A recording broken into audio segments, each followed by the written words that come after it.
Hello and welcome to Life in Piggrow. Last week Carol showed you how to make pastry. But what do you put in pastry? So I'm going to do one of my childhood recipes. It's my mum's recipe. It's a pasty or pie mix.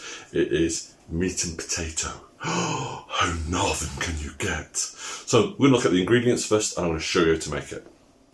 So for this recipe you will need 2 pounds of potatoes chopped to that size. You see the size of them?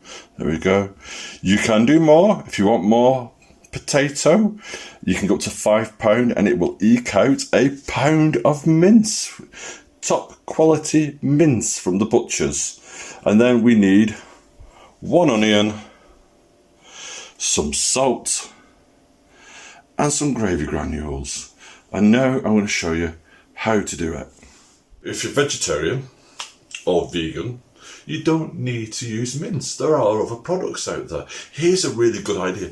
Not soya, not corn, but actual vegetables. So, carrots are really good in this. Swede, turnip, courgette, you name it. And you can make them spicy then if you want to add a bit of flavour. Add a little bit of chilli, kind of ramp it up a little bit. So, there are vegetarian options that we don't need to rely on soya or corn for. And that's why, garden is so great. The mince and the onions are now in the pan. I've used enough water just to cover it, okay? If we look at it, I would say it's a good 2 to 3 inches deep. I don't do exact measurements, just think about, enough water to cover it. And we're going to put it on the heat now. We're going to bring it up to a boil and then turn it down to a simmer. I'm going to cook it for half an hour, stirring throughout. Again, put potatoes in a pan, fill it with water, add the salt, just a little bit.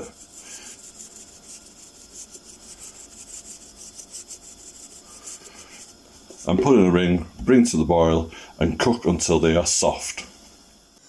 So you can see here, the meat and onions, the water is just starting to come to a boil. You can see it's completely broken up. This is basically like a very loose gravy.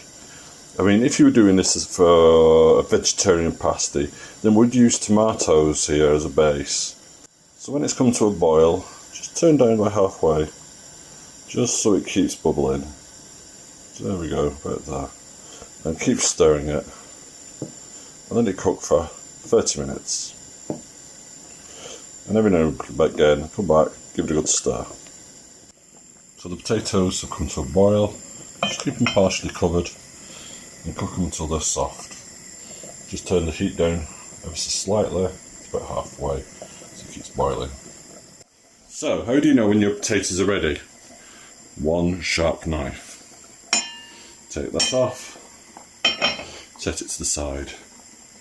Put your knife into a potato. If it slides off, good chance they're cooked. Try another one. Oh, they're done. Now, if it was still stuck on the knife, it means they're not cooked. So what we're going to do now is we're going to drain that over a sink. Now, in the last 5 minutes before we do the next stage, I want to add a bit of oomph and help it on its way to thickening it up. So I'm using gravy granules. And all I'm going to do is sprinkle some in like so. And stir them in. You'll notice straight away the colour starts to change. And it's all about taste. I mean, the smells change straight away for us. And, add a bit more if you want it. And I was talking to Carol about this, about these kind of recipes where you eke out a piece of meat over several days. And if you think about it, potatoes were readily available. And we're so lucky nowadays that we have more vegetables available in cities. But this is a recipe straight out of my grandparents' larder. There you are. Colours changed. And they wouldn't have had gravy granules. What they would have had is dripping. And the stuff left from a roast. And again, that would have gone in here. And more likely it wouldn't have been mince, it would have been leftover pieces of meat from a piece of roast beef if they could afford it. And again, that would have given them a meal that they could have taken to work, because that's the wonderful thing about pasties. But it also is something they could have eaten as a quick tea. For those of you down south, that means dinner.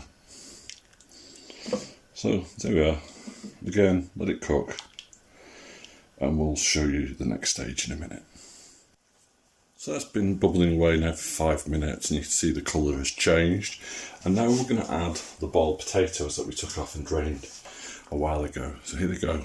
You can spoon them in, but I just like pouring them in because there might be some water left, and you know, the water will help thicken it up. Now, at the moment, this looks really kind of like, oh my god, that'll never be meat and potato. That'll never be pasty mix. What you do, you leave it to cook, and some of these potatoes will start to break down. And if you don't believe me, keep stirring it and watch the potatoes break up, and some will break up and some will stay in chunks. Don't break them all up, or then you end up with mush. You're looking to break up about, I would say, about a third. And the rest will just break up naturally on their own. And by the power of magic, we're now going to watch it change by just simply going, ta-da! It will change all of a sudden. It'll go from something quite thin to something quite thick, almost like porridge. And this is the moment where you can have a little taste test, add a bit of pepper. Remember, you don't really need to add any salt, because there's been salt in the gravy granules, there's been salt in the potatoes, so it's really about pepper now. And there we go. And have a little taste test. And see straight away it's coating the spoon, you see, nicely.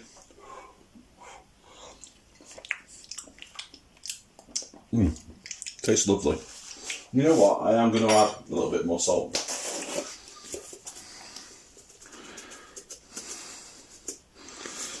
With a bit more pepper. Remember, this is quite a big batch of cooking. Just stir it in. I've actually taken it off the heat now. You'll see sometimes when I do that, can you see? Ooh, leaves a gap at the bottom of the pan. Just and then it closes up, that means it's ready. And I don't want to cook anymore, because then it would be too dry in the pasty or pies. And you know what? You could just eat this with a bit of red cabbage and it would be an absolutely delicious meal. And by the way, I have done that in the past. So again, little taste test. A little. Perfect. Absolutely perfect now. And the next stage now, leave that to cool. And then we're going to make some pasties. I've taken the dough out of the fridge about half an hour before I need it. What I'm going to do now is roll it out.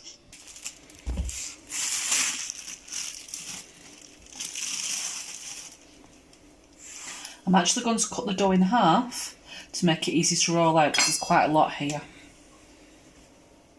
As always, when you're rolling pastry, you want to do it in one direction so you don't get air bubbles in the pastry.